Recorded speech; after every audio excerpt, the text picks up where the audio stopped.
Today's video is all about starting with a template here in the Google Sheets app using your iPhone. So if you are new in using the Sheets app, starting with a template would definitely make it easier to do what you want to do with your spreadsheet. So if you want to start with a template or if you want to start with a new presentation, you always start with the plus sign right here at the bottom right corner. If you tap on it, there we go. We have two options. We have our choose template and our new spreadsheet option.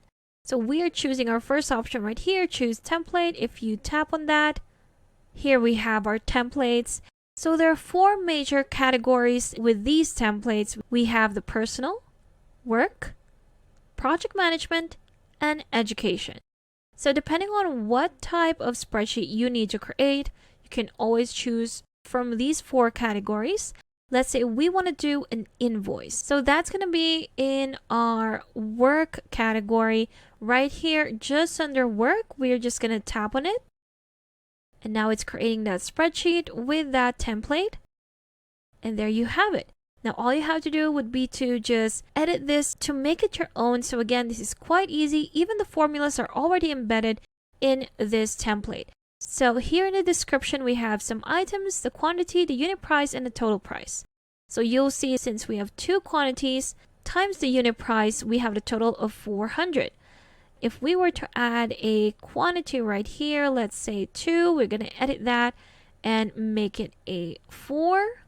There you go. Tap on the check mark. There you have it. Now our total is different. It's 4 times $200, which is $800. Which would have our total to $1,000 minus $100 of an adjustment and a total of $900. There you have it. So you can change the name of the company, the address, the dates right here, and again, depending on what you need, you'll just have to change it to make it your own. And there you have it. That's how easy it is to start with a template to make things easier for you here in the Google Sheets app. Thank you for watching this quick tutorial. Make sure to subscribe for more helpful videos, and I will see you in the next one.